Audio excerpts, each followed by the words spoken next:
Hi all, ನಮಸ್ತೆ. Welcome to my channel Pavithra's beauty vlog. ನಾನು ನಿಮ್ಮ ಪ್ರೀತಿಯ ಪವಿತ್ರ. ಇವತ್ತಿನ ವ್ಲಾಗ್ ಬಂದುಬಿಟ್ಟು ಮಧ್ಯಾಹ್ನದಿಂದ ಸಂಜೆಯವರೆಗೂ ನನ್ನ ಒಂದು ಬ್ಯುಸಿ ರೊಟೀನ್ ಹೇಗಿರುತ್ತೆ ಈ ಚಿಕ್ಕ ಪಾಪು ಮತ್ತು ನನ್ನ ಮಗಳ ಜೊತೆಗೆ ಅಂತ ಹೇಳಿಬಿಟ್ಟು ಈ ವಿಡಿಯೋದಲ್ಲಿ ಶೇರ್ ಮಾಡ್ಕೋತಾ ಇದ್ದೀನಿ. ಸೊ ಮಧ್ಯಾಹ್ನದಲ್ಲಿ ನನ್ನ ಅಡುಗೆ ಕಾರ್ಯಕ್ರಮ ನಡೀತಾ ಇರುತ್ತೆ. ಮಕ್ಕಳು ಸ್ಕೂಲಿಂದ ಬರೋಷ್ಟರಲ್ಲಿ ತಾಯಿಗೆ ಒಂದೇ ಚಿಂತೆ ಇರುತ್ತೆ, ಮಕ್ಕಳು ಬರೋಷ್ಟರಲ್ಲಿ ಅಡುಗೆ ಮಾಡ್ಕೊಂಡ್ಬಿಡೋಣ ಅಂತ. ಸೊ ಹಾಗೆ ನಾನು ಕೂಡ ಇವತ್ತು ನನ್ನ ಮಗಳು ಬರೋಷ್ಟರಲ್ಲಿ ಅಡುಗೆ ಮಾಡೋಣ ಅಂತ ಹೇಳ್ಬಿಟ್ಟು ಎಲ್ಲ ಪ್ರಿಪೇರ್ ಮಾಡ್ಕೋತಾ ಇದ್ದೆ. ಇವತ್ತಿನ ರೆಸಿಪಿ ಬಂದುಬಿಟ್ಟು ಸಿಂಪಲ್ಲಾಗಿ ಬೇಳೆ ಸಾಂಬಾರು, ಅದ್ರ ಜೊತೆಗೆ ಸೋರೆಕಾಯಿ ಪಲ್ಯ ಮಾಡ್ತಾಯಿದ್ದೆ. ಈ ಸಾಂಬಾರು ರೆಸಿಪಿಯನ್ನು ನಾನು ತುಂಬ ಸರಿ ವಿಡಿಯೋದಲ್ಲಿ ಶೇರ್ ಮಾಡ್ಕೊಂಡಿದ್ದೀನಿ. ಸೊ ಹಾಗಾಗಿ ಇವಾಗೇನು ಅದರ ರೆಸಿಪಿಯನ್ನು ನಿಮ್ಮ ಜೊತೆ ಶೇರ್ ಮಾಡ್ಕೊತಾ ಇಲ್ಲ. ಹುಳಿ ಸಾರಾಗಲಿ ಅಥವಾ ಈ ಥರ ತಿಳಿ ಬೇಳೆ ಸಾರಾದರೂ ನಾನು ಹುಣಸೆ ಹಣ್ಣನ್ನು ಹಾಕ್ತೀನಿ. ಅದು ಹಾಕೋದ್ರಿಂದ ಅದರಲ್ಲಿ ಬರುವಂತಹ ಡಿಫ್ರೆಂಟ್ ಟೇಸ್ಟ್ ತುಂಬಾ ಚೆನ್ನಾಗಿರುತ್ತೆ. ಹಾಗೆ ನಮ್ಮ ಪ್ರೀತಮ್ ಕೂಡ ಎದ್ದ ಮಲಗಿದ್ದವನು. ಚಿಕ್ಕ ಮಕ್ಕಳಿದ್ದಾಗ ಸ್ವಲ್ಪ ಕಷ್ಟ ಆಗುತ್ತೆ. ಒಂದು ಕೈಲಿ ಅವ್ರನ್ನ ಕ್ಯಾರಿ ಮಾಡಬೇಕು, ಇನ್ನೊಂದು ಕೈಲಿ ಮನೆ ಕೆಲಸ ಕೂಡ ನಾವು ಮಾಡ್ತಾ ಹೋಗಬೇಕು. ಅಷ್ಟರಲ್ಲಿ ಊಟಕ್ಕೆ ಅಂತ ನನ್ನ ಹಸ್ಬೆಂಡ್ ಕೂಡ ಬಂದರು. ಸ್ವಲ್ಪ ಅವರು ಕೂಡ ಒಂದು 10 ನಿಮಿಷ ನೋಡ್ಕೋತಾರೆ. ಅದಾದ ತಕ್ಷಣ ನನ್ನ ಮಗಳನ್ನ ಕರ್ಕೊಂಬರ್ಬೇಕಲ್ಲ. ಸೊ ಹಾಗಾಗಿ ಅವರು ಹೊರಟರು. ನಮ್ಮ ಪ್ರೀತಮ್ ಬೌನ್ಸಿಂಗ್ ಚೇರಲ್ಲಿ ಆರಾಮಾಗಿ ರೆಸ್ಟ್ ಮಾಡ್ತಾ ಸ್ವಲ್ಪ ಹೊತ್ತು, ಜಾಸ್ತಿ ಟಿ ವಿಯನ್ನು ತೋರಿಸೋದಿಲ್ಲ, ಸ್ವಲ್ಪ ಹೊತ್ತು ಟಿ ವಿಯನ್ನು ಪ್ಲೇ ಮಾಡಿರ್ತೀನಿ, ನೋಡ್ತಾ ಕೂತಿರ್ತಾನೆ. ಅಷ್ಟರೊಳಗೆ ನಾನು ಅಡುಗೆ ಕೆಲಸನ ಮುಗಿಸ್ಕೊಂಡ್ಬಿಡ್ತೀನಿ. ಸೋರೆಕಾಯಿ ಪಲ್ಯ ತುಂಬ ಸಿಂಪಲ್ಲಾಗಿ ಈರುಳ್ಳಿ, ತೆಂಗಿನಕಾಯಿ ತುರಿ, ಕೊತ್ತಂಬರಿ ಸೊಪ್ಪು, ಹಸಿರು ಮೆಣಸಿನ್ಕಾಯಿ, ಸ್ವಲ್ಪ ಸಾಂಬಾರು ಪುಡಿ ಜೊತೆಗೆ ಒಗ್ಗರಣೆ ಹಾಕೋತೀನಿ. ತುಂಬ ಟೇಸ್ಟಿಯಾಗಿರುತ್ತೆ. ಹಾಗೆ ಒಂದು ಪ್ರಾಡಕ್ಟ್ ಬಗ್ಗೆ ನಿಮಗೆ ಹೇಳ್ತಾ ಇದೆ, ಮಮ್ಮಾ ಅರ್ತ್ ಅವರ ಫೇಸ್ ಸಿರಮ್ ಮತ್ತು ಮಾಯ್ಶ್ಚರೈಸಿಂಗ್ ಕ್ರೀಮ್ ಬಗ್ಗೆ. ಈ ಒಂದು ಫೇಸ್ ಸಿರಮ್ ಬಂದುಬಿಟ್ಟು ಸ್ಕಿನ್ನನ್ನು ರೇಡಿಯಂಟ್ ಮಾಡುತ್ತೆ. ಹಾಗೆ ಇದರಲ್ಲಿ ಇರುವಂಥ ವಿಟಮಿನ್ ಸಿ ಮತ್ತು ಟರ್ಮರಿಕ್ ಎಕ್ಸ್ಟ್ರಾಕ್ಟ್ ಇರುವಂತಹ ಒಂದು ಫೇಸ್ ಸಿರಮ್. ಫೇಸ್ ಸಿರಮ್ ಬಂದುಬಿಟ್ಟು ಯಾವುದೇ ರೀತಿಯಾದಂತಹ ಕೆಮಿಕಲ್ಸ್ ಇರೋದಿಲ್ಲ. ಅಂತಂದರೆ ಟಾಕ್ಸಿನ್ ಆಗಿರ್ಬೋದು ಅಥವಾ ಪ್ಯಾರಾಬಿನ್, ಮಿನರಲ್ ಆಯಿಲ್, ಸಿಲಿಕಾನ್, ಈ ಒಂದು ಕೆಮಿಕಲ್ ಇಂದ ಫ್ರೀ ಇರುತ್ತೆ. ಹಾಗೆ ಹೆಣ್ಮಕ್ಳಿಗೆ ತುಂಬ ಡೌಟ್ ಇರುತ್ತೆ, ಏನಂತ ಅಂದರೆ ಫಸ್ಟ್ ಫೇಸ್ ಸಿರಮ್ ಅಪ್ಲೈ ಮಾಡಬೇಕಾ ಅಥವಾ ಮಾಯ್ಶ್ಚರೈಸಿಂಗ್ ಕ್ರೀಮ್ ಅಪ್ಲೈ ಮಾಡಬೇಕಾ ಅಂತ ಹೇಳ್ಬಿಟ್ಟು. ಆ ಥರ ಅಂತ ಅಂದರೆ ಫಸ್ಟ್ ಯಾವಾಗಲೂ ಅಷ್ಟೇ ಸಿರಮನ್ನು ಅಪ್ಲೈ ಮಾಡಿ ಅದಾದಮೇಲೆ ಮಾಯ್ಶ್ಚರೈಸಿಂಗ್ ಕ್ರೀಮನ್ನು ಯೂಸ್ ಮಾಡಬೇಕು. ಇದರಿಂದ ನಾವು ಅಪ್ಲೈ ಮಾಡುವಂತಹ ಮಾಯ್ಶ್ಚರೈಸಿಂಗ್ ಕ್ರೀಮ್ ಬಂದುಬಿಟ್ಟು ಚೆನ್ನಾಗಿ ನಮ್ಮ ಸ್ಕಿನ್ನಲ್ಲಿ ಹೊಂದ್ಕೊಳ್ಳುತ್ತೆ. ಅದು ಅಲ್ಲದೆ ಇದರಲ್ಲಿ ವಿಟಮಿನ್ ಸಿ ಇರೋದ್ರಿಂದ ನಮ್ಮಲ್ಲಿ ಏನಾದರೂ ಪ್ರೀ ಮೆಚೂರ್ ಏಜಿಂಗ್ ಇದ್ದರೆ ಅದನ್ನು ಕಡಿಮೆ ಮಾಡುತ್ತೆ. ಜೊತೆಗೆ ಕೊಲಾಜಿನನ್ನು ಬೂಸ್ಟ್ ಮಾಡುತ್ತೆ. ಹಾಗೆ ಹೈಪರ್ ಪಿಗ್ಮೆಂಟೇಷನ್ನ ಕೂಡ ಕಡಿಮೆ ಮಾಡುತ್ತೆ. ಫೇಸನ್ನು ಬ್ರೈಟ್ ಮಾಡುತ್ತೆ, ಫೈನ್ ಲೈನ್ಸನ್ನು ಕ್ಲಿಯರ್ ಮಾಡುತ್ತೆ. ಹಾಗೆ ನಾವು ಯಾವುದೇ ಒಂದು ಪ್ರಾಡಕ್ಟನ್ನು ತೊಗೋಬೇಕಂದ್ರೆ ಸ್ಕಿನ್ ಟೈಪನ್ನು ನೋಡಿ ಪ್ರಾಡಕ್ಟನ್ನು ತೊಗೋತೀವಿ. ಬಟ್ ಈ ಒಂದು ಪ್ರಾಡಕ್ಟ್ ಬಂದುಬಿಟ್ಟು ಆಲ್ ಸ್ಕಿನ್ ಟೈಪ್ಸ್ಗೆ ಸೂಟ್ ಆಗುತ್ತೆ. ಇವಾಗ ಹೆಂಗೂ ಮಾನ್ಸೂನ್ ಇರೋದ್ರಿಂದ ನಮ್ಮ ಸ್ಕಿನ್ಗೆ ತುಂಬ ಒಂದು ಸೂಟಬಲ್ ಆಗುವಂತಹ ಪ್ರಾಡಕ್ಟ್ ಅಂತಲೇ ಹೇಳ್ಬೋದು. ಸಿರಮನ್ನು ಅಪ್ಲೈ ಮಾಡಿದಾದಮೇಲೆ ಸ್ಕಿನ್ ತುಂಬ ಸಾಫ್ಟ್ ಆಗುತ್ತೆ. ಅದಾದ ತಕ್ಷಣ ನಾನು ಮಮ್ಮಾ ಅರ್ತ್ ಅವರ ಮಾಯ್ಶ್ಚರೈಸಿಂಗ್ ಕ್ರೀಮನ್ನು ಯೂಸ್ ಮಾಡ್ತಾ ಇದ್ದೀನಿ. ಇದು ಬಂದು vitamin C oil free moisturiser cream. ಇದರೊಳಗೆ ಮೇನ್ ಇಂಗ್ರೀಡಿಯೆಂಟ್ ಅಂದರೆ vitamin C, vitamin E, turmeric extract ಜೊತೆಗೆ ಗೋಟಾ ಕೋಲಾ ಅಂತಂದರೆ ಒಂದೇ ಲಗದ ಒಂದು ಎಕ್ಸ್ಟ್ರಾಕ್ಟ್ ಕೂಡ ಇರುತ್ತೆ. ಇದು ನಮ್ಮ ಸ್ಕಿನ್ನನ್ನು ಚೆನ್ನಾಗಿ ಹೈಡ್ರೇಟ್ ಮಾಡುತ್ತೆ. ಅಂದರೆ ಒಂದು 24 hours ಹೈಡ್ರೇಷನ್ ಆಗೇ ಇರುತ್ತೆ. ಅದ್ರ ಜೊತೆಗೆ ನಾನ್ ಸ್ಟಿಕ್ಕಿ ಏನು ಮಾಯ್ಶ್ಚರೈಸರ್ ನೀವು ಅಪ್ಲೈ ಮಾಡಿದಾಗ ಸ್ಟಿಕ್ಕಿ ಥರ ಫೀಲ್ ಆಗೋದಿಲ್ಲ, ಆಯಿಲ್ ಫೀಲ್ ಆಗೋದಿಲ್ಲ. ನಮ್ಮ ಸ್ಕಿನ್ನನ್ನು ಸಾಫ್ಟ್ ಮಾಡುತ್ತೆ, ನ್ಯಾಚುರಲ್ ರೇಡಿಯನ್ಸನ್ನು ಕಾಪಾಡುತ್ತೆ. ಇದು ಕೂಡ ಅಷ್ಟೇ ಎಲ್ಲ ಒಂದು ಸ್ಕಿನ್ ಟೈಪ್ಗೆ ಸೂಟಬಲ್. ಹಾಗೆ ಇದರಲ್ಲೂ ಕೂಡ ಯಾವುದೇ ರೀತಿಯ ಹಾರ್ಮ್ಫುಲ್ ಕೆಮಿಕಲ್ಸ್ ಇರೋದಿಲ್ಲ. ನೀವೇನಾದರೂ ಈ ಪ್ರಾಡಕ್ಟನ್ನು ಪರ್ಚೇಸ್ ಮಾಡೋಂಗಿದ್ರೆ ಡಿಸ್ಕ್ರಿಪ್ಷನಲ್ಲಿ ಲಿಂಕ್ ಹಾಕಿರ್ತೀನಿ. ಹಾಗೆ ನೀವು ನನ್ನ ಒಂದು ಕೂಪನ್ ಕೋಡನ್ನು ನೀವು ಯೂಸ್ ಮಾಡೋದ್ರಿಂದ 20% ಆಫ್ ಸಿಗುತ್ತೆ. ಆ ಒಂದು ಕೂಪನ್ ಕೋಡನ್ನು ನಿಮ್ಮ ಪರ್ಚೇಸಿಂಗಲ್ಲಿ ಯೂಸ್ ಮಾಡ್ಕೊಳ್ಳಿ. ಮಮ್ಮಾ ಅರ್ಥರ್ ವೆಬ್ಸೈಟಲ್ಲಿ ನೀವು ಪರ್ಚೇಸ್ ಮಾಡೋಂಗಿದ್ರೆ ಅದರ ಲಿಂಕನ್ನು ಕೂಡ ನಾನು ಕೊಟ್ಟಿರ್ತೀನಿ. ಅದರ ಥ್ರೂ ಪರ್ಚೇಸ್ ಮಾಡಿದ್ರೆ ನಿಮ್ಗೆ ಇನ್ನೂ ಎಕ್ಸ್ಟ್ರಾ ಡಿಸ್ಕೌಂಟ್ಗಳು ಸಿಗುತ್ತೆ. ಅದು ಅಲ್ಲದೆ ನೀವು ಆ ಒಂದು ವೆಬ್ಸೈಟಲ್ಲಿ ಪರ್ಚೇಸ್ ಮಾಡುವ ಪ್ರತಿಯೊಂದು ಪರ್ಚೇಸ್ಗೂ ಕೂಡ ಅವರು ಒಂದು ಪ್ಲಾಂಟನ್ನು ನೆಡ್ತಾರೆ. ಆ ಒಂದು ಪ್ಲಾಂಟು 2025ಗೆ 1 ಮಿಲಿಯನ್ ಪ್ಲಾಂಟ್ ಆಗಬೇಕು ಅನ್ನೋದು ಅವರ ಇಂಟೆನ್ಷನ್. ಅದು ಅಲ್ಲದೆ ನಿಮಗೆ ಬೇರೆ ವೆಬ್ಸೈಟಲ್ಲಿ ಕೂಡ ಈ ಒಂದು ಕೂಪನ್ ಕೋಡನ್ನು ಯೂಸ್ ಮಾಡಿಕೊಂಡು ಮಾಡ್ಬೋದು. ಅದು ನೈಕಾ, ಅಮೆಝಾನ್, ಫ್ಲಿಪ್ಕಾರ್ಟ್ ಎಲ್ಲ ಒಂದು ವೆಬ್ಸೈಟಲ್ಲೂ ಕೂಡ ನಿಮಗೆ ಈ ಪ್ರಾಡಕ್ಟು ಸಿಗುತ್ತೆ. ಈ ಎಲ್ಲ ಒಂದು ವೆಬ್ಸೈಟ್ನ ಲಿಂಕನ್ನು ನಾನು ಡಿಸ್ಕ್ರಿಪ್ಷನಲ್ಲಿ ಹಾಕಿರ್ತೀನಿ.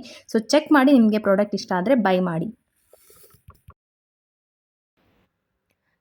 ಸೊ ಅಲ್ಲಿಂದ ನನ್ನ ಮತ್ತೆ ಈವ್ನಿಂಗ್ ರುಟೀನ್ ಹೇಗಿದೆ ಅಂತ ಅಂದರೆ, ಕೆಲವೊಂದು ದಿನ ನಾನು ಪೂಜೆ ಮಾಡುವಂತಹ ಟೈಮಲ್ಲಿ ಬಾಗಿಲಿಗೆಲ್ಲ ಕಸ ಗುಡಿಸ್ಕೊಂಡು ರಂಗೋಲಿ ಎಲ್ಲ ಹಾಕೋತೀನಿ.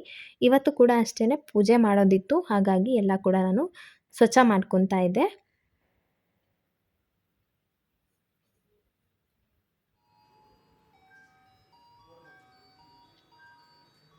ಬಾಗಿಲಿಗೆ ಅರಿಶಿನ ಕುಂಕುಮ ಇಟ್ಬಿಟ್ಟು ಪುಟಾಣಿ ರಂಗೋಲಿ ಜೊತೆಗೆ ಒಂದು ಪೂಜೆಯನ್ನು ಮಾಡ್ಕೊತಾ ಇದ್ದೆ. ಮಕ್ಕಳನ್ನ ನೋಡ್ಕೊಳ್ಳೋದು ತುಂಬ ಕಷ್ಟ ಆಗುತ್ತೆ ನಿಜವಾಗ್ಲೂ. ಅದು 5 ತಿಂಗಳು 6 ತಿಂಗಳು ಮಗು ಆಗ್ತಾ ತುಂಬ ಕೇರ್ಫುಲ್ಲಾಗಿ ನೋಡ್ಕೋಬೇಕು. ಯಾಕೆ ಅಂತ ಅಂದರೆ ಅವರು ಏನು ರೋಲ್ ಓವರ್ ಆಗೋದ್ರಿಂದ ತುಂಬ ಕಷ್ಟ ಆಗುತ್ತೆ. ಇವಾಗ ಅಂತಂದರೆ ಮುಂದೆ ಮೂವ್ ಮಾಡೋದಕ್ಕೆ ಕೂಡ ತುಂಬ ಟ್ರೈ ಮಾಡ್ತಾ ಇರ್ತಾರೆ. ಸೊ ನಮ್ಮ ಮುಂದೆನೇ ಇರಬೇಕು ಅನ್ನೋದಾಗುತ್ತೆ. ಹಾಗಾಗಿ ನಾನು ಈ ರೀತಿ ನಾನು ಏನೇ ಕೆಲಸ ಮಾಡ್ತಾಯಿದ್ರು ನನ್ನ ಮುಂದೆ ನನ್ನ ಪಾಪುನ ಇಟ್ಕೊಂಡು ಅವ್ನು ನನ್ನ ನೋಡ್ತಾ ಇದ್ದರೆ ಕಾಮಾಗಿರ್ತಾನೆ. ಸೊ ಹಾಗಾಗಿ ಎಲ್ಲ ಕೆಲಸ ಮಾಡಬೇಕಾದ್ರೂ ಪ್ರೀತಮ್ ನನ್ನ ಜೊತೆ ಈ ಥರ ನೋಡ್ಕೊತಾ ಕೂತಿರ್ತಾನೆ. ಹಾಗೆ ನನ್ನ ಕೆಲಸಗಳು ಕೂಡ ಆಗ್ತಾ ಇರುತ್ತೆ. ಕ್ವಿಕ್ಕಾಗಿ ಪೂಜೆ ಕೂಡ ಮಾಡ್ಕೊಂಬಿಡೋಣ ಅಂತೇಳಿ ಪೂಜೆ ಕೂಡ ಮಾಡ್ಕೊತಾ ಇದ್ದೀನಿ.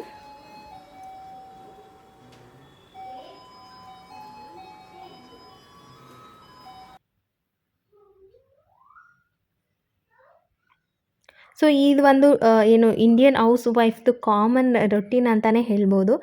ಎಲ್ಲ ಹೆಣ್ಮಕ್ಳು ಕೂಡ ಅಷ್ಟೇ ಪ್ರತಿದಿನ ಇದೇ ರೊಟೀನನ್ನು ಫಾಲೋ ಮಾಡ್ತಾ ಇರ್ತಾರೆ ಅಂತ ಅನ್ಕೋತೀನಿ. ಸೊ ಫ್ರೆಂಡ್ಸ್, ಇವತ್ತು ಜಸ್ಟ್ ಹಾಗೆ ನನ್ನ ಈವ್ನಿಂಗ್ ಬ್ಲಾಗ್, ನನ್ನ ಒಂದು ಈವ್ನಿಂಗ್ ರೊಟೀನ್ ಹೇಗಿರುತ್ತೆ, ನಾರ್ಮಲಾಗಿ ನಂದು ಇದೇ ಥರ ಇರುತ್ತೆ. ನಾನು ಈವ್ನಿಂಗ್ ಆಲ್ಮೋಸ್ಟ್ ಬ್ಯುಸಿ ಇರ್ತೀನಿ ಆಫ್ಟರ್ನೂನಿಂದ ಈವ್ನಿಂಗ್ವರೆಗೂ. ಮಾರ್ನಿಂಗ್ ಸ್ವಲ್ಪ ಫ್ರೀ ಇರ್ತೀನಿ. ಹೇಗೆ ಅಂತ ಅಂದರೆ ನನಗೆ ಬೆಳಗ್ಗೆ 6 ಗಂಟೆಗೆ ನನ್ನ ಮಗಳು ಸ್ಕೂಲಿಗೆ ಹೋಗೋದ್ರಿಂದ ತುಂಬ ಟೈಮ್ ಸಿಗುತ್ತೆ ನನಗೆ. ಸೊ ಹಾಗಾಗಿ ಕೆಲವೊಮ್ಮೆ ನಾನು 6 ಆದಮೇಲೆ ಸ್ವಲ್ಪ ಹೊತ್ತು ನಿದ್ದೆ ಮಾಡೋದು ಉಂಟು. ಅಲ್ಲಿ ರೆಸ್ಟ್ ಇರ್ಬೋದು, ನನಗೆ ಟೈಮಿಂಗ್ಸ್ ತುಂಬ ಉಳಿಯುತ್ತೆ ಮಾರ್ನಿಂಗಿಂದ ಆಫ್ಟರ್ನೂನ್ವರೆಗೂ. ಆಫ್ಟರ್ನೂನಿಂದ ನೈಟ್ವರೆಗೂ ಸ್ವಲ್ಪ ಬ್ಯುಸಿ ಆಗಿರ್ತೀನಿ ನಾನು. ಸೊ ಅದಕ್ಕೆ ಜಾಸ್ತಿ ನಾನು ಯಾವಾಗಲೂ ಈವ್ನಿಂಗ್ ಇಲ್ಲ ಆಫ್ಟರ್ನೂನಲ್ಲೇ ವ್ಲಾಗ್ನ ಶುರು ಮಾಡೋದು. ಮಾರ್ನಿಂಗ್ ಅಷ್ಟು ನಾನು ಜಾಸ್ತಿ ವ್ಲಾಗ್ ಮಾಡೋಕ್ಕಾಗಲ್ಲ. ಹಾಗೆ ಇವತ್ತು ಪೂಜೆ ಮಾಡಿದ್ನಲ್ಲ, ಸೊ ಹಾಗಾಗಿ ಒಂದೇ ಒಂದು ಸಣ್ಣ ಮಾತು ಹೇಳಬೇಕು ಅಂತ ಅಂದ್ಕೊಂಡೆ. ಯಾರಾದರೂ ಪೂಜೆ ಮಾಡ್ತೀನಿ ಅಂತ ಅಂದಾಗ, ಸೊ ಇದು ಜಸ್ಟ್ ನಾನು ಹೇಳಬೇಕು ಅಂತಲ್ಲ, ನನಗೆ ಅನಿಸಿದ್ದು. ಇದನ್ನು ಯಾರು ಯಾವ ಥರನಾದರೂ ತೊಗೋಬೋದು, ನನಗೆ ಗೊತ್ತಿಲ್ಲ. ಬಟ್ ನನಗೆ ಹೇಳಬೇಕು ಅಂತ ಅನಿಸ್ತು. ತುಂಬ ಜನ ಪೂಜೆ ಮಾಡುವಾಗ ಈ ಶಾರ್ಟ್ಸ್ ಹಾಕ್ಕೊಳ್ಳೋದು, ಪ್ಯಾಂಟ್ ಹಾಕ್ಕೊಳ್ಳೋದು, ನೈಟ್ ಸೂಟಲ್ಲೇ ಪೂಜೆ ಮಾಡೋದು, ಜೀನ್ಸು ಶರ್ಟ್ ಹಾಕಿ ಪೂಜೆ ಮಾಡೋದು. ಸೊ ಇದೆಲ್ಲ ಮಾಡ್ತೀವಿ. ಇದು ನಾವು ಹೊರಗಡೆ ಹೋಗೋದಲ್ಲ ಅಲ್ಲ. ಸೊ ಮನೆ ಅಂದರೆ ಇದು ನಮ್ಮ ದೇವ್ರ ಮನೆ ಅಂದರೆ ದೇವಸ್ಥಾನ ಲೆಕ್ಕನೇ ನಮಗೆ ಮನೆಯಲ್ಲಿ. ಈಗ ದೇವಸ್ಥಾನಕ್ಕೆ ನಾವು ಹಾಗೆ ಹೋಗಲ್ಲ ಅಲ್ವಾ. ಸೊ ನಮ್ಮ ಸಂಸ್ಕೃತಿ ಏನಿದೆ ಅದನ್ನು ನಾವು ಅಟ್ಲೀಸ್ಟ್ ಪೂಜೆ ಮಾಡೋ ಟೈಮಲ್ಲಾದರೂ ಉಳಿಸ್ಕೊಳ್ಳೋಣ ಅಂತ ಚೂಡಿದಾರ ಹಾಕ್ಕೊಳ್ಳಿ ಒಂದು 5 ನಿಮಿಷ. ಆಮೇಲೆ ನಿಮ್ಗೆ ಬೇಕಾಗಿ ಡ್ರೆಸ್ ಹಾಕ್ಕೊಳ್ಳಿ. ಒಂದು 5 ನಿಮಿಷ ಪೂಜೆ ಮಾಡೋವರೆಗಾದ್ರೂ ಒಂದು ಚೂಡಿದಾರ್ ಟಾಪ್ ಅಥವಾ ಏನಾದರೂ ಹಾಕ್ಕೊಂಡು ಪೂಜೆ ಮಾಡೋಣ. ಯಾವುದೇ ಕಾರಣಕ್ಕೂ ಆ ತಪ್ಪು ಬೇಡ. ಅದನ್ನು ಮುಂದುವರ್ಸೋದು ಬೇಡ. ಯಾಕೆಂದರೆ ನಮ್ಮ ಮಕ್ಕಳು ಕೂಡ ನಮ್ಮನ್ನು ನೋಡ್ತಾರಲ್ವ. ಸೊ ನಾವೇ ಜೀನ್ಸು ಶಾರ್ಟ್ಸು ನೈಟ್ ಸೂಟ್ ಹಾಕ್ಕೊಂಡು ಪೂಜೆ ಮಾಡಿದ್ರೆ ನಮ್ಮ ಮಕ್ಕಳು ಕೂಡ ಅದನ್ನೇ ಕಂಟಿನ್ಯೂ ಮಾಡ್ತಾರೆ. ಈಗೇನಂತ ಅಂದರೆ ಏನು ಒಳ್ಳೆ ಹ್ಯಾಬಿಟ್ಸ್ ಕಲಿಯೋದು ತುಂಬ ಕಷ್ಟ. ಈ ಕೆಟ್ಟ ಹ್ಯಾಬಿಟ್ಸ್ ಅನ್ನೋದು ಬೇಗ ಅಡಿಕ್ಟ್ ಆಗಿಬಿಡ್ತೀವಿ ನಾವು ಅದಕ್ಕೆ. ಸೊ ಏನೇ ಆಗಿರ್ಬೋದು, ಅದರಿಂದ ಏನೂ ಕೆಲಸ ಆಗಲ್ಲ ಗೊತ್ತಿರುತ್ತೆ ನಮಗೆ, ಬಟ್ ಅದಕ್ಕೆ ಬೇಗ ಅಡಿಕ್ಟ್ ಆಗಿಬಿಡ್ತೀವಿ. ಅದೇ ಒಳ್ಳೆ ಕೆಲಸ ಮಾಡಬೇಕಾದ್ರೆ ತುಂಬ ಸ್ಟ್ರಗಲ್ ಮಾಡ್ತೀವಿ, ಕಷ್ಟಪಡ್ತೀವಿ. ಸೊ ಇದು ಒಂದು ನನಗೆ ಅನ್ನಿಸ್ತು ಇವತ್ತು ಹೇಳೋಣ ಅಂತ. ಬಟ್ ಇದನ್ನು ತಪ್ಪಾಗಂತೂ ತಿಳ್ಕೊಬೇಡಿ. ಹೆಣ್ಮಕ್ಳು ಟ್ರೈ ಮಾಡಿ, ತುಂಬ ಚೆನ್ನಾಗಿರುತ್ತೆ. ಸೀರೆನೇ ಹಾಕಬೇಕು ಅಂತ ಇಲ್ಲ, ಜಸ್ಟ್ ಒಂದು ಚೂಡಿದಾರ್ ಆದ್ರೂ ಹಾಕ್ಕೊಂಡು ಪೂಜೆ ಮಾಡೋಣ. ನಮ್ಮ ಒಂದು ಸಂಸ್ಕೃತಿನ ನಾವು ಉಳಿಸ್ಕೋಬೇಕು ಈಗ ಸದ್ಯಕ್ಕೆ ಅಲ್ವಾ. ಸೊ ಹಾಗಾಗಿ ಪ್ಲೀಸ್ ಇದನ್ನು ಯಾರನ್ನು ತಪ್ಪಾಗಿ ತಿಳ್ಕೊಳಕ್ಕೆ ಹೋಗಬೇಡಿ. ನಾನು ಯೂಟ್ಯೂಬರ್ ಆಗಿ ಒಂದು ಒಳ್ಳೆಯ ವಿಚಾರ ಹೇಳೋದ್ರಲ್ಲಿ ತಪ್ಪಿಲ್ಲ ಅನ್ನಿಸ್ತು, ಹಾಗಾಗಿ ಹೇಳಿದೆ ಅಷ್ಟೇ. ಅಂದರೆ ನಾನು ಪೂಜೆ ಬಂದು ಮಂಗಳವಾರ, ಶುಕ್ರವಾರ, ಶನಿವಾರ ಈ ಥರ ಇರುತ್ತೆ. ಸೊ ಆ ಟೈಮಲ್ಲಿ ನಾನು ಪೂಜೆನ ಮಾಡ್ತೀನಿ. ರೆಗ್ಯುಲರಾಗಿ ನಾನು ಯಾವತ್ತೇ ಪೂಜೆ ಮಾಡಿದ್ರು ಚೂಡಿದಾರ್ ಇಲ್ಲಾಂದರೆ ಈ ನಡುವೆ ಸ್ವಲ್ಪ ಸ್ಯಾರೀಸ್ ಹಾಕ್ತೀನಿ. ನನಗೆ ಸ್ಯಾರಿ ತುಂಬ ಇಷ್ಟ. ಇದು ನನ್ನ ಫೇವ್ರೆಟ್ ಸ್ಯಾರಿ ಅಂತಲೇ ಹೇಳ್ಬೋದು. 8 ವರ್ಷದ ಹಿಂದೆ ತೊಗೊಂಡಿದ್ದು ಇದು. ನಾನು ನಮ್ಮ ಅಕ್ಕ ಚಿಕ್ಕಪೇಟೆಗೆ ಹೋಗಿ ತೊಗೊಂಡಿದ್ದು. ಯಾವುದೋ ಸೀರೆ ತೊಗೊಂಡು ಅದ್ರ ಜೊತೆಗೆ ಇದು ಸಿಂಪಲ್ಲಾಗಿ ಚೆನ್ನಾಗಿತ್ತು ಅಂತ ನಾನು ಈ ಕಾಂಬಿನೇಷನ್, ನಮ್ಮ ಅಕ್ಕ pink and light pink black ಆ ಥರ ಕಾಂಬಿನೇಷನ್, ವೈಟ್ ಪರ್ಲ್ ಇತ್ತು ಅದರ ಮೇಲೆ.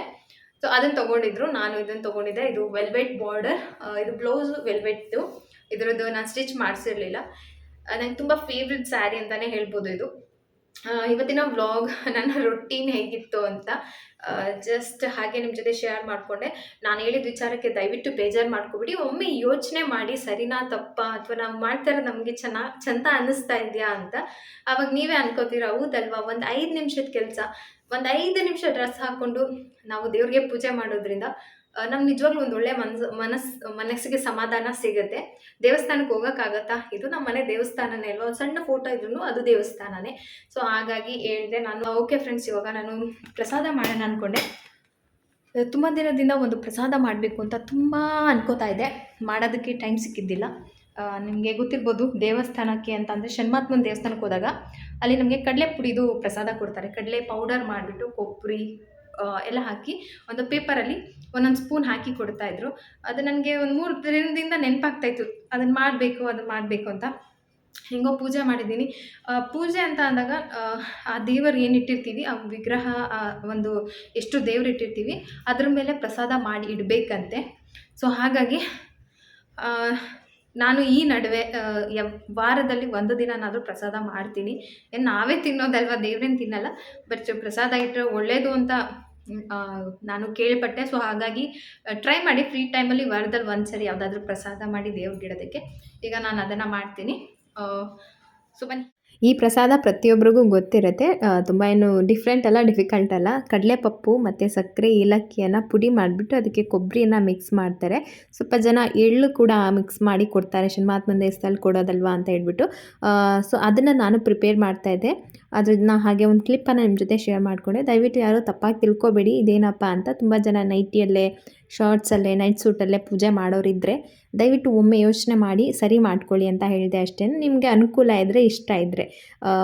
ಓಕೆ ಫ್ರೆಂಡ್ಸ್, ಯಾಕೆ ಅಂತಂದರೆ ನಮ್ಮ ಸಂಸ್ಕೃತಿನ ನಾವೇ ಉಳಿಸ್ಬೇಕು. ಇವಾಗ ನಮ್ಮ ಟ್ರೆಡಿಷ್ನಲ್ ವೇರ್ ಎಲ್ಲ ಒಕೇಶನ್ಸ್ಗೆ ಅಂತ ಹೇಳ್ಬಿಟ್ಟು ಯೂಸ್ ಆಗ್ತಾಯಿದೆ. ಸೊ ಅಷ್ಟೇ, ಅದು ಬಿಟ್ಟರೆ ಬೇರೆ ಯಾವುದೇ ಉದ್ದೇಶ ಇಲ್ಲ. ನನ್ನ ಒಂದು ಉದ್ದೇಶನ ಒಪ್ಪೋರು ಯಾರಾದರೂ ಇದ್ದರೆ ಕಮೆಂಟಲ್ಲಿ ಹೇಳಿ. ಬೇಜಾರು ಮಾಡ್ಕೊಳೋರಿದ್ದರೆ ದಯವಿಟ್ಟು ಕ್ಷಮಿಸ್ಬಿಡಿ, ಓಕೆನಾ. ಅದ್ರ ಜೊತೆಗೆ ನನ್ನ ಒಂದು ರೊಟೀನ್ ಹಾಗೆ ಕಂಟಿನ್ಯೂ ಆಗುತ್ತೆ. ದೇವ್ರಿಗೆ ಫಸ್ಟು ಪ್ರಸಾದ ಕೊಟ್ಬಿಟ್ಟು, ಅಂತಂದರೆ ಪ್ರಸಾದ ಇಟ್ಬಿಟ್ಟು ನಾನು ನನ್ನ ರೊಟೀನನ್ನು ಶುರು ಮಾಡ್ಕೋತೀನಿ. ಮತ್ತೆ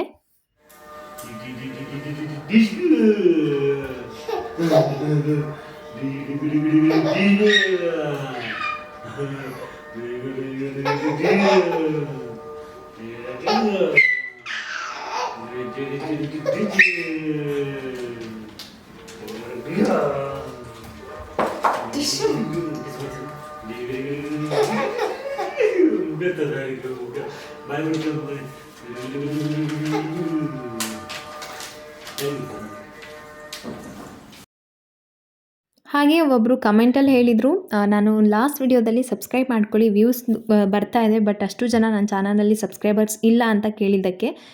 ನಿಮ್ಮ ಪಾಪುದು ವೆಯ್ಟ್ ಗೇನ್ ಬಗ್ಗೆ ನೀವು ಹೇಳಿಲ್ಲ. ಸೊ ಹಾಗಾಗಿ ಇವಾಗಾದರೂ ಅರ್ಥ ಆಯ್ತಾ ಯಾಕೆ ನಿಮಗೆ ಸಬ್ಸ್ಕ್ರೈಬರ್ಸ್ ಆಗಿಲ್ಲ, ನಾನು ಎಷ್ಟು ಸರಿ ಕೇಳಿದೆ ಅಂತ. ಒಂದು ವಿಚಾರ ನಾನು ನಿಮಗೆ ಕ್ಲಿಯರ್ ಮಾಡಿಬಿಡ್ತೀನಿ. ನಾನು ಯಾವುದೇ ಕಾರಣಕ್ಕೂ ಗೊತ್ತಿಲ್ಲದಲೇ ಇರೋ ವಿಚಾರದಲ್ಲಿ ಯೂಟ್ಯೂಬ್ ವಿಡಿಯೋನ ಕಂಟೆಂಟ್ ಆಗಿ ಅಥವಾ ವಿಚಾರವಾಗಿ ನಾನು ಮಾತಾಡೋಕ್ಕೆ ಹೋಗಲ್ಲ. ನನಗೆ ಗೊತ್ತಿದ್ದರೆ ಅದನ್ನು 100 ಸರಿ ಯೋಚನೆ ಮಾಡಿ ನಾನು ಹೇಳ್ತಾ ಇರೋದು ಯಾವ ಆ್ಯಂಗಲಲ್ಲಿ ಕರೆಕ್ಟಾಗಿದೆ ಅಂತ ಹೇಳಿಬಿಟ್ಟು ನಾನು ನಿಮ್ಮ ಜೊತೆ ಶೇರ್ ಮಾಡ್ಕೋತೀನಿ. ಮಗು ವೆಯ್ಟ್ ಗೇನ್ಗೆ ನಾನು ಸದ್ಯಕ್ಕೆ ನಮ್ಮ ಪ್ರೀತಮ್ಗೆ ಯಾವುದೇ ರೀತಿ ಎಕ್ಸ್ಪೆರಿಮೆಂಟನ್ನು ಮಾಡಿಲ್ಲ. ಹಂಗೆ ಮಾಡಿದರೆ ನಿಮ್ಮ ಹತ್ರ ಶೇರ್ ಮಾಡ್ಕೊಳ್ಳೋದಕ್ಕೆ ನನಗೇನಿದೆ ಕಷ್ಟ.